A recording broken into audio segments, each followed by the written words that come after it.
Hello student, welcome to college study Delhi university. आज हम cover करने वाले हैं फाइनेंस फॉर एवरीवन, जो आपका 6 सब्जेक्ट है और मोस्ट ऑफ द स्टूडेंट्स का ये है, तो ये वन शॉट होने वाला है और जल्दी हम इसे कवर कर लेंगे। अगर आप ये पूरा वीडियो देख लेते हैं तो आई प्रॉमिस कि आपके बहुत अच्छे मार्क्स आएंगे। और जनरली 30 नंबर का ही क्वेश्चन पेपर होता है, लेकिन जो 16 स्टूडेंट्स हैं उनका 60 मार्क्स का होता है, तो उनको ज्यादा क्वेश्चन अटेम्प्ट करने होते हैं।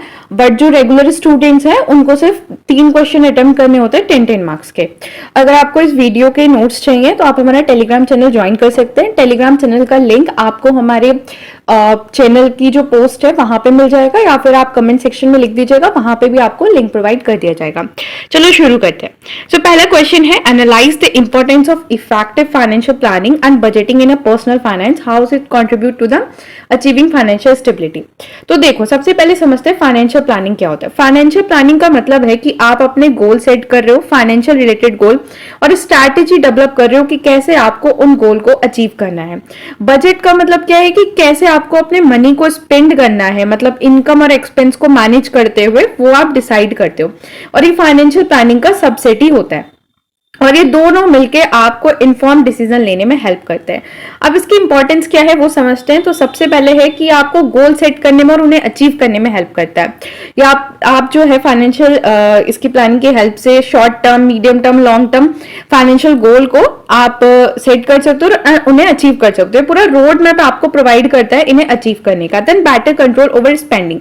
अब आपके पास बजट होगा तो आप पहले ही देख लोगे कि आपकी इनकम कितनी है, एक्सपेंस कितनी है, और आप उसे प्रॉपर ट्रैक कर पाओगे। तो आप अननेसेसरी स्पेंडिंग नहीं करोगे और डिसिप्लिन फाइनेंशियल बिहेवियर आप शो करोगे। देन ये इंकरेज करता है सेविंग और इन्वेस्टमेंट को। अब देखो, फाइनेंशियल प्लानिंग में हमेशा होता है, देखो आपका ये फाइनेंस फॉर एवरीवन के ही वीडियो है, बट आपका पहला जो यूनिट है, आपने अगर सिलेबस देखा होगा तो वहां पे फाइनेंशियल प्लानिंग ही है, इसलिए मैं इस चीज को इन्वॉल्व कर रही हूँ। पर्सनल फाइनेंस की वीडियो से मत समझ लेना, it is finance for everyone. अब आ जाते हैं back to the topic. Encourage करता है सेविंग इन्वेस्टमेंट। देखो, जो हमारी फाइनेंशियल प्लानिंग है वो हमेशा कहती है हमें कि हमें इमरजेंसी के लिए सेविंग करके रखनी है, अपने रिटायरमेंट और वेल्थ क्रिएशन के लिए। तो ये आपको पे योरसेल्फ फर्स्ट की हैबिट आप में प्रमोट करती है कि सबसे पहले अपने लिए बचाओ। देन आपका जो डेट है उसको मैनेज करने में हेल्प करती है। ये इंश्योर करती है कि आपका जो एग्जिस्टिंग डेट है उसकी आप पहले ईएमआई वगैरह सब टाइम पे भर दो, और आप पहले से ही प्लान कर लो कि आपको क्या परचेस करना है, तो आपको डेट लेने की जरूरत ही नहीं पड़ेगी।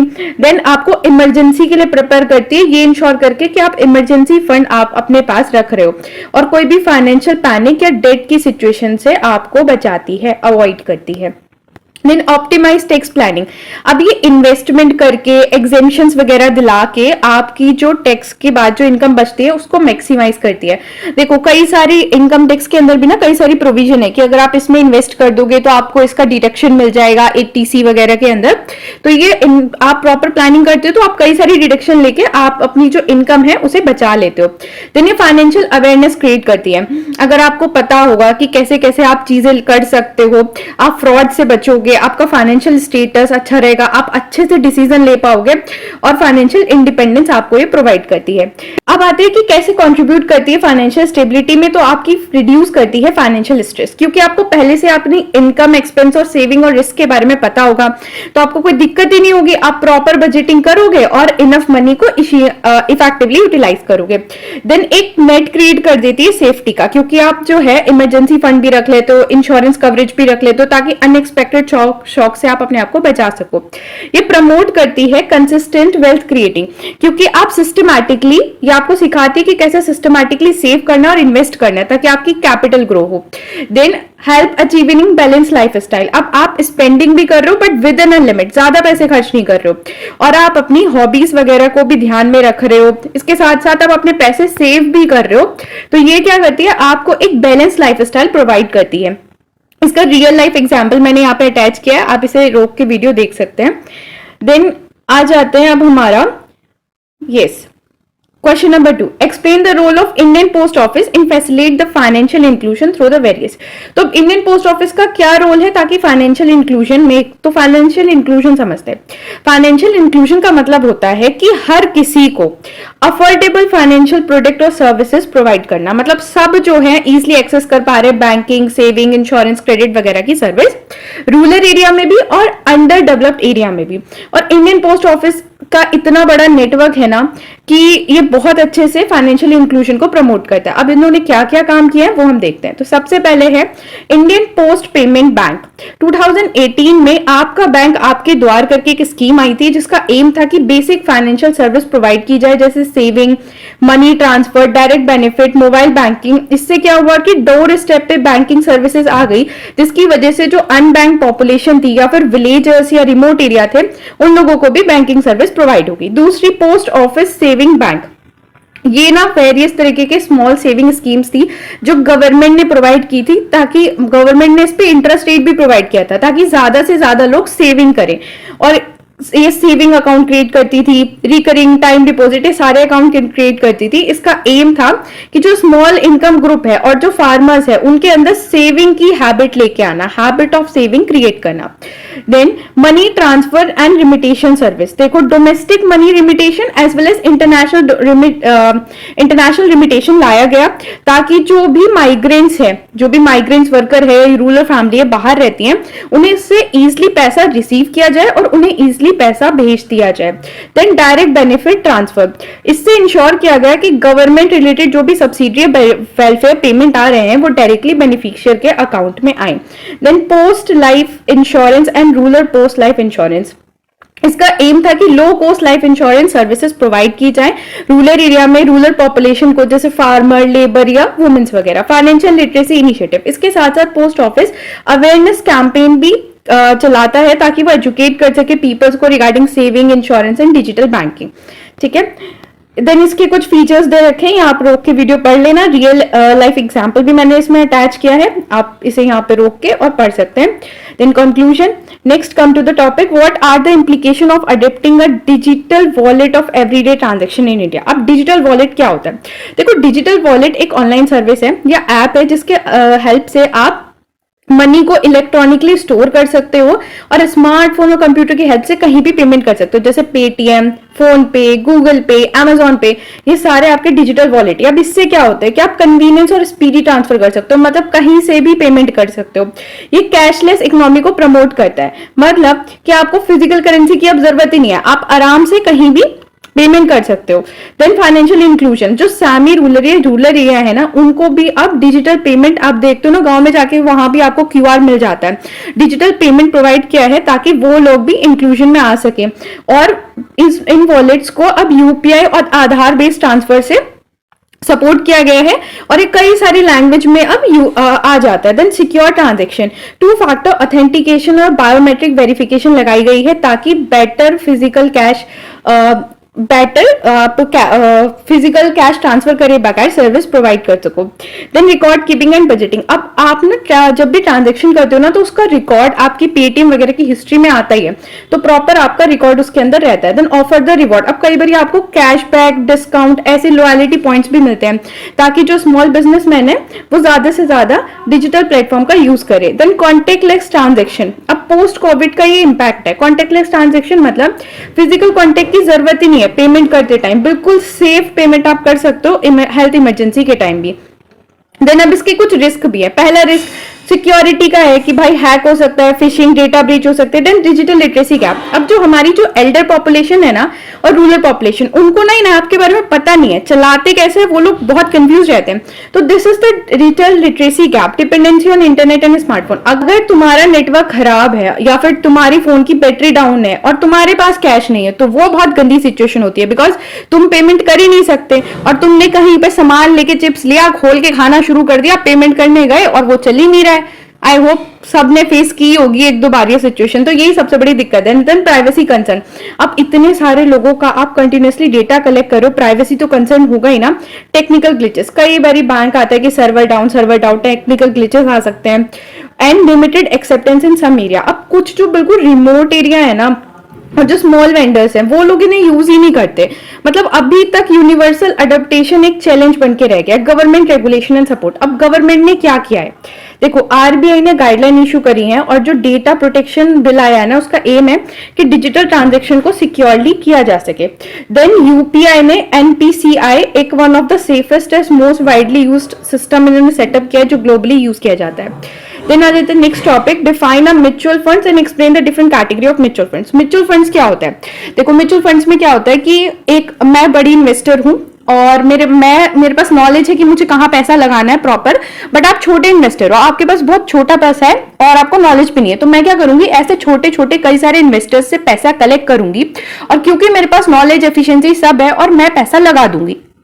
ठीक है, वो पैसा आप ही का है और मैंने आपको उसके बदले में बता दिया, एक रिसिप्ट इशू कर दी कि आपसे मैंने 2,000 रुपए लिए थे, तो बाद में जब रिटर्न आएगा, मेरे पैसे का जो भी रिटर्न आएगा, उसका जितना भी पोर्शन, जैसे जितना भी आपने कंट्रीब्यूट किया था, प्रोपोर्शनेटली मैं आपको प्रॉफिट ट्रांसफर कर दूंगी।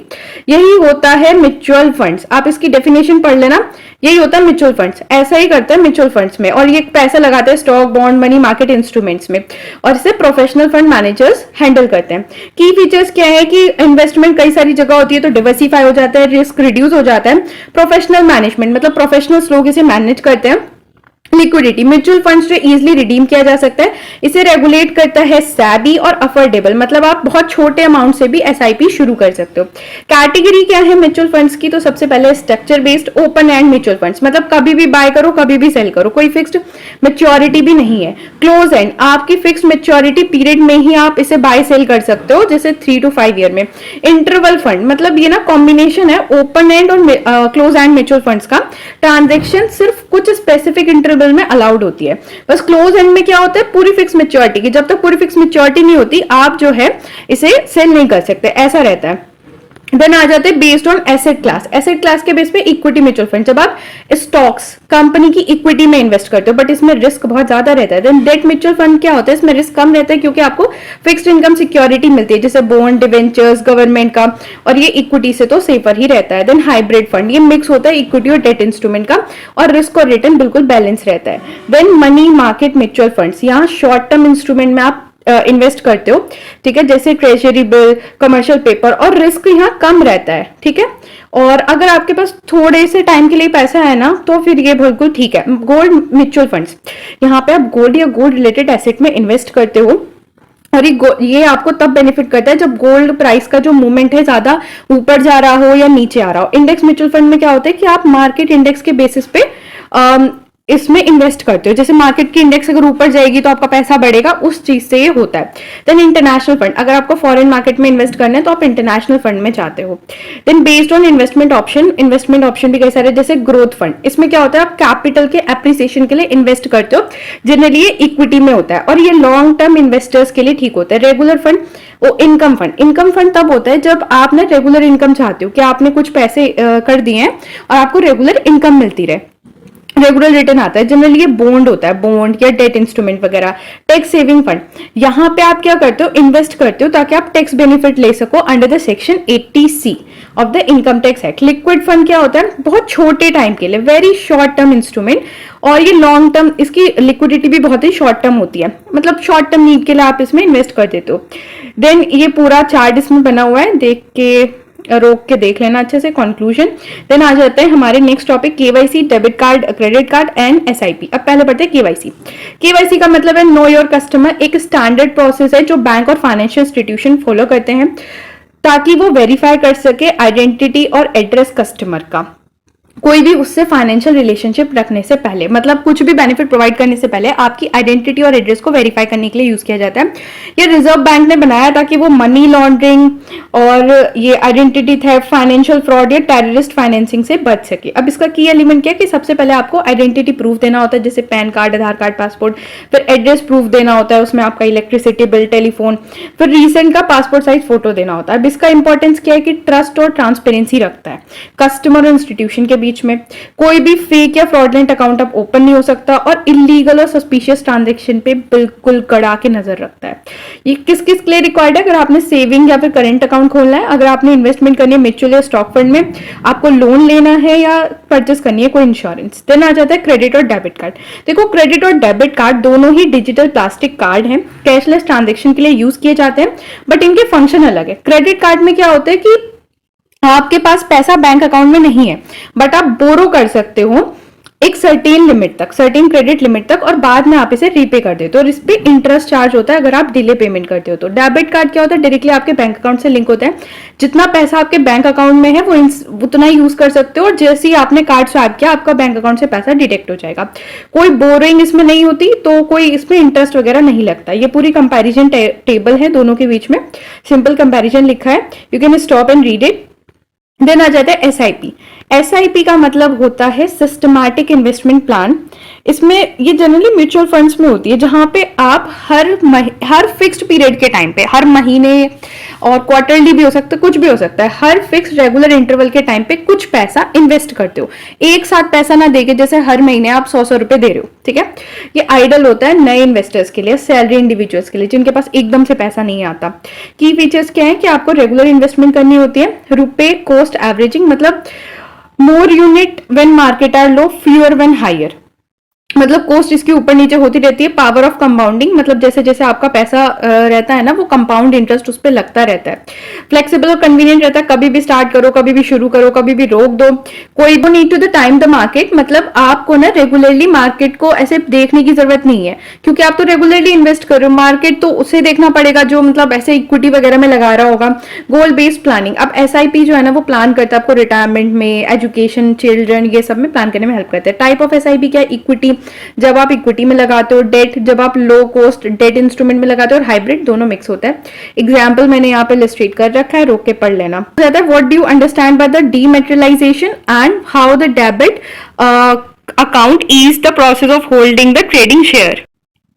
तो डीमेटेरियलाइजेशन क्या होता है, ये प्रोसेस है जिससे आपकी जो फिजिकल शेयर है ना वो आपके इलेक्ट्रॉनिक फॉर्म में कन्वर्ट हो जाते हैं। इसके लिए आपको डीमेट अकाउंट खोलना पड़ता है, और जो सैबी है वो इसको रेगुलेट करता है। जनरली ये आपका अकाउंट एनएसडीएल या सीडीएसएल के अंडर खुलता है। बेनिफिट क्या है इसके, कि आपको फिजिकल सर्टिफिकेट रखने की जरूरत नहीं है। आप आराम से, मतलब फिजिकल सर्टिफिकेट रहता है तो लॉस, डैमेज होने का या खराब होने का जो रिस्क है वो सब एलिमिनेट हो जाता है। फास्ट एंड सीमलेस ट्रांजेक्शन, आप इंस्टेंटली ऑनलाइन ट्रांजेक्शन कर सकते हो, जिससे आपका जो टाइम है वो पूरे दिन से लेके जस्ट फ्यू मिनट में हो चुका है। कोई पेपर वर्क भी नहीं करना। इजी पोर्टफोलियो मैनेजमेंट, आप इजिली अपना पोर्टफोलियो देख सकते हो, कितना हो गया, कितना इन्वेस्ट किया था, पूरा रिकॉर्ड आप रख सकते हो। कॉस्ट एफिशिएंट, अब स्टैम्प ड्यूटी, ट्रांसफर फी और हैंडलिंग चार्जेस वगैरह नहीं है, तो ऑफ कोर्स आपका कॉस्ट इफेक्टिव तो होगा ही ना। Safe and secure, demat account जो आपको सिक्योर प्लेटफॉर्म प्रोवाइड करता है होल्ड करने के लिए सिक्योरिटी। आपको चोरी होने का, आपकी जो सिक्योरिटी कागज के फॉर्म में पहले आती थी, पेपर में खराब हो जाती थी तो बस गए पैसे, वो सब भी आपको डर अब नहीं है। Easy access and online trading, अब आप with the help of online trading platform easily buy कर सकते हो शेयर्स रियल टाइम में। Corporate benefit and directly credit, मतलब आपका जो भी dividend, interest, bonus, right issues है वो सब ऑटोमेटिकली आपके बैंक अकाउंट में क्रेडिट हो जाते हैं इसकी हेल्प से। देन आ जाता है mortgage, critical important part of home loan. Highlight the above statement, explain the meaning and importance of mortgage. Mortgage क्या होता है और इसका हमें डिफरेंस भी बताना है फिर हाइपोकेशन, मॉर्गेज और प्लेज में। मॉर्गेज का मतलब होता है कि आप जो है अपनी रियल एस्टेट, कुछ भी हाउस, लैंड वगैरह एज अ कोलेटरल रख रहे हो और लेंडर के पास, और उससे उधार ले रहे हो, ठीक है। और ये जनरली होम लोन में होता है। इंपॉर्टेंस क्या है इसकी, कि सिक्योरिटी फॉर द लेंडर। अब जो आपको उधार देने वाला है, कल के दिन को आप लेके भाग गए तो उसके लिए तो सिक्योरिटी रहती है, ठीक है, लीगल प्रोटेक्शन उसकी रहती है। इनेबल इजी बोरिंग, अब आप जनरली क्या करते हो, इतने सारे पैसे आप कैसे लेके आओगे, बट अगर आप ऐसे होम लोन वगैरह लेते हो तो आपको लार्ज सम ऑफ अमाउंट ऐसा बोरिंग मिल जाती है, लो इंटरेस्ट रेट। इस पे इंटरेस्ट रेट भी बहुत कम लगता है और लीगल प्रोटेक्शन भी मिल जाती है क्योंकि क्लैरिटी रहती है ओनरशिप की। Essential for home purchase, generally लोगों के पास इतना पैसा नहीं होता कि वो इतना सारा एकदम से अमाउंट लगा सके अपने घर में, लेकिन अगर होम लोन वगैरह वो ले लेते हैं ना तो वो अफोर्डेबल प्राइस पे अपना घर बना पाता है। अब ये है डिफरेंस बिटवीन मॉर्गेज, हाइपोकेशन और इम्प्लीकेशन। देखो, मॉर्गेज का मतलब क्या है, इमूवेबल प्रॉपर्टी को ट्रांसफर करना। हाइपोकेशन मतलब मूवेबल प्रॉपर्टी को ट्रांसफर करना। और प्लेज का मतलब है कि आप मूवेबल गुड्स को ट्रांसफर कर रहे हो। ये पूरा डिफरेंस है, बहुत ही ईजी लैंग्वेज में लिखा हुआ है, आप रोक के पढ़ लेना, डिफरेंस में कुछ ऐसा खास है नहीं। Then next, initial public offering. Initial public offering क्या होती है ये पढ़ते हैं। तो इनिशियल पब्लिक ऑफरिंग एक प्रोसेस है जिससे प्राइवेट कंपनी अपने शेयर्स जो है पब्लिक को पहली बार ऑफर करती है और कैपिटल रेज करती है। इसको वैसे जनरली गोइंग पब्लिक भी बोलते हैं कि आप पहली बार जो है पब्लिक के पास जा रहे हो पैसा उठाने के लिए, तो मतलब गोइंग पब्लिक, ठीक है। इसमें क्या होता है कि इन्वेस्टर्स और फिर उसके बाद मतलब पहली बार कंपनी लिस्ट कराती है और बाद में वो जो शेयर है वो स्टॉक मार्केट में इन्वेस्टर्स के बीच में ट्रेड होते रहते हैं। इसकी हेल्प से कंपनी फंड रेज करती है और अपने डेट वगैरह को फाइनेंस करती है। Then offer for sale, offer for sale क्या होता है कि जब existing share holders such as promoter या फिर इंस्टीट्यूशनल इन्वेस्टर्स अपने शेयर पब्लिक को देता है स्टॉक एक्सचेंज के थ्रू, ठीक है। Then long term capital gain, इसमें क्या होता है कि जब आप प्रॉफिट अर्न करते हो कैपिटल एसेट को सोल्ड करके, जो आपने कैपिटल एसेट बहुत टाइम से अपने पास रख रखी थी, generally 12 month for equity in India, जो लॉन्ग टर्म कैपिटल गेन है इक्विटी में, उसका जो अमाउंट होता है वो 1 लाख से ऊपर होना चाहिए और इसको टैक्स प्रोवाइड कर, इस पे टैक्स लगता है लॉन्ग टर्म कैपिटल गेन पे 10%। अगर तुम्हें इनकम टैक्स पढ़ा होगा ना तो तुम्हें थोड़ा पता चल रहा होगा कि लॉन्ग टर्म कैपिटल गेन क्या है। But basically long term capital gain का मतलब यही होता है कि जब आपकी एसेट, जो आपने कैपिटल एसेट होल्ड कर रखी है बहुत टाइम से, उस पर आपको कोई फायदा होता है तो उसे लॉन्ग टर्म कैपिटल गेन कहते हैं। देन आ जाता है KVP, किसान विकास पत्रा, एक पॉपुलर सेविंग स्कीम थी जो इंडियन पोस्ट ऑफिस ने निकाली थी ताकि लोगों को, स्पेशली फार्मर और रूरल इन्वेस्टर्स को प्रमोट किया जा सके कि वो ज्यादा से ज्यादा पैसा सिक्योर करें, ठीक है। ये गारंटी रिटर्न प्रोवाइड करती है और जनरली इसमें क्या था कि पैसा आपका डबल हो जाएगा फिक्स्ड पीरियड में और इसका टाइम पीरियड अभी इस टाइम पे 124 मंथ है।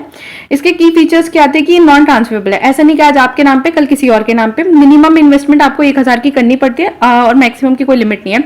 ये सेफ है क्योंकि गवर्नमेंट बैक्ड है और उसका प्री मैच्योर विड्रॉल आप कर सकते हो 30 मंथ के बाद, बट कुछ पेनल्टी लगेंगी, ठीक है। इंपॉर्टेंस क्या है इसकी कि ये लो और मॉडरेट इनकम पीपल को इंकरेज करती है कि वो सेव करे और फाइनेंशियल इंक्लूजन में आए।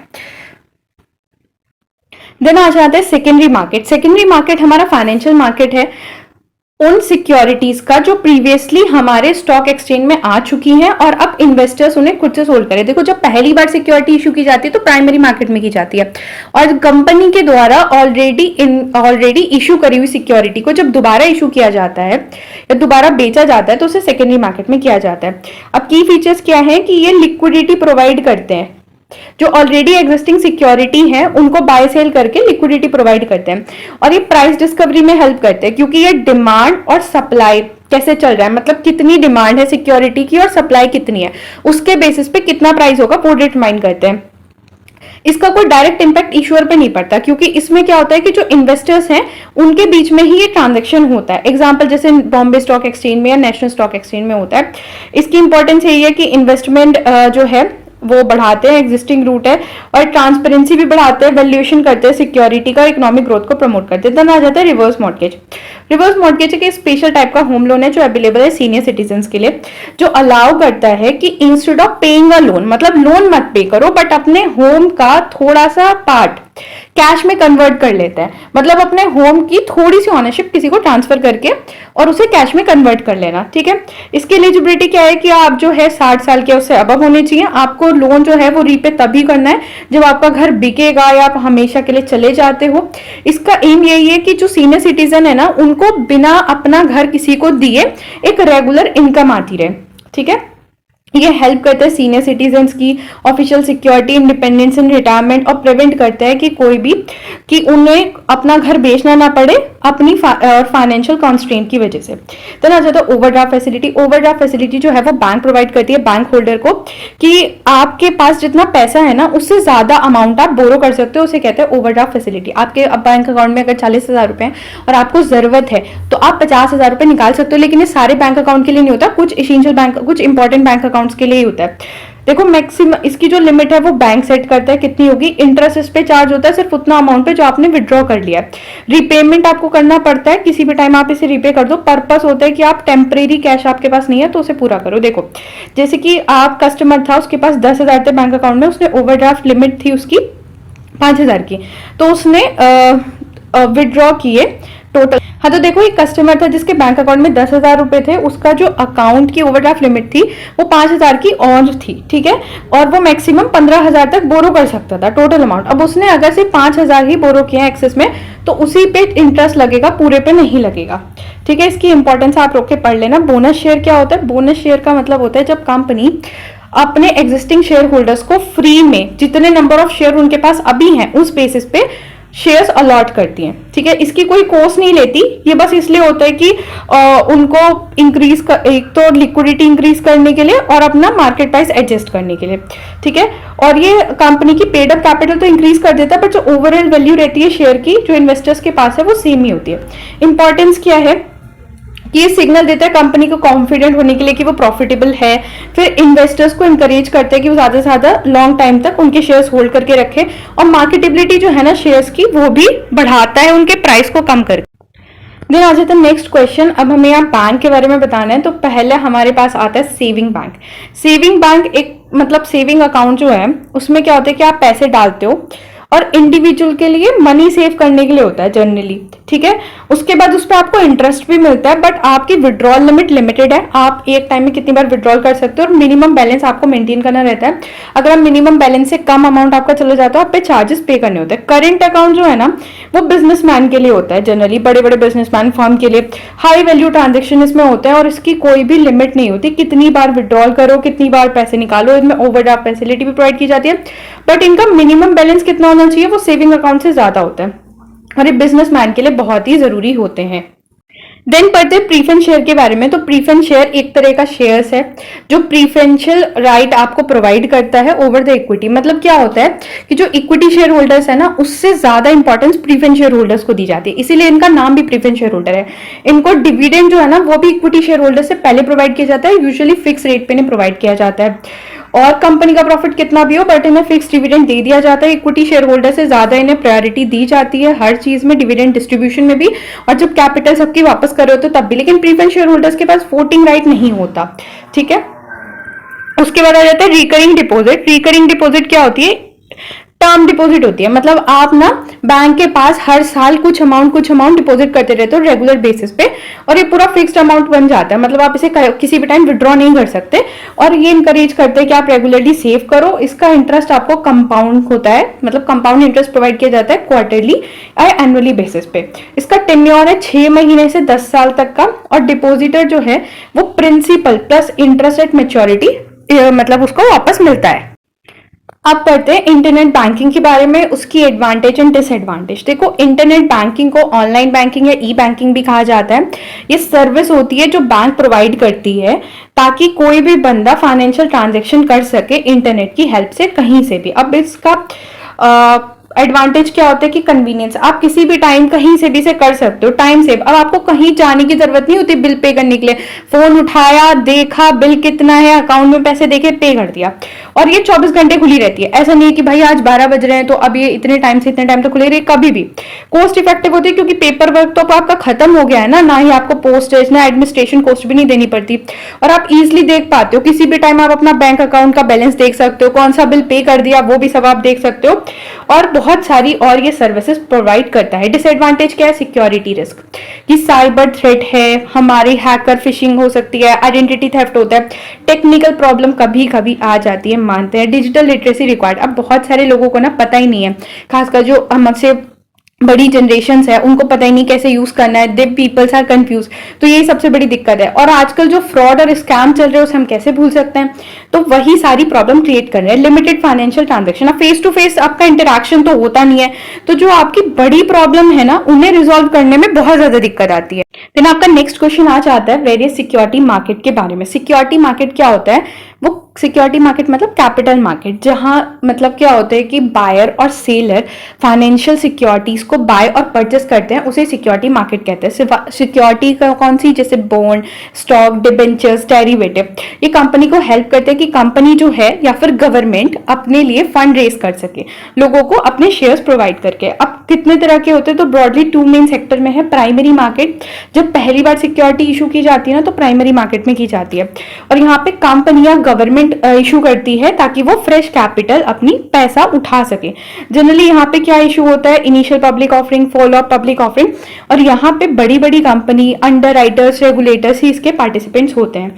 देन सेकेंडरी मार्केट में क्या होता है? जो सिक्योरिटी ऑलरेडी प्राइमरी मार्केट में इशू हो चुकी है उनको फिर से ट्रेड किया जाता है सेकेंडरी मार्केट में।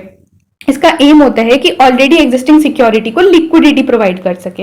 ये जनरली बॉम्बे स्टॉक एक्सचेंज और नेशनल स्टॉक एक्सचेंज में यूज किया जाता है, और इसमें इन्वेस्टर्स, ट्रेडर, ब्रोकर, डीलर्स इसके पार्टिसिपेंट्स होते हैं।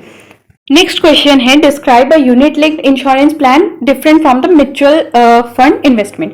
देखो यूनिट लिंक्ड इंश्योरेंस प्लान क्या होता है, ये कॉम्बिनेशन है इंश्योरेंस और इन्वेस्टमेंट का। यहाँ जब आप इन्वेस्ट करते हो ना तो आपका आधा पैसा लाइफ इंश्योरेंस कवरेज में जाता है और बाकी का जो अमाउंट है वो इक्विटी डेट या बैलेंस अमाउंट में इन्वेस्ट हो जाता है। और म्यूचुअल फंड्स में क्या होता है, आपका पूरा ही पैसा जो है वो आपके किसी भी इक्विटी वगैरह परचेस करने में ही लगता है। यहाँ पे अब देखो पूरा डिफरेंस दे रखा है। इसमें क्या है कि कॉम्बिनेशन रहता है इंश्योरेंस इन्वेस्टमेंट का, बट यहाँ पे पूरा इन्वेस्टमेंट प्रोडक्ट ही परचेस किया जाता है। इसका एम है कि लाइफ इंश्योरेंस के साथ साथ इन्वेस्टमेंट रिटर्न हो, बट ये तो पूरा से वेल्थ क्रिएशन पर ध्यान देता है। ये आपको लाइफ इंश्योरेंस रिस्क कवर करता है प्लान के साथ साथ, बट यहाँ पे ऐसा कुछ नहीं है, ठीक है। और बाकी के ये कुछ डिफरेंस है, ये आप पढ़ सकते हो, ज्यादा हार्ड नहीं है, इतना ही है। इसी के साथ ये वीडियो कंप्लीट होती है और आपका ये लेक्चर भी कंप्लीट हो रहा है, आपका सिलेबस भी कंप्लीट हो रहा है। थैंक्स फॉर वॉचिंग, वीडियो को लाइक करो।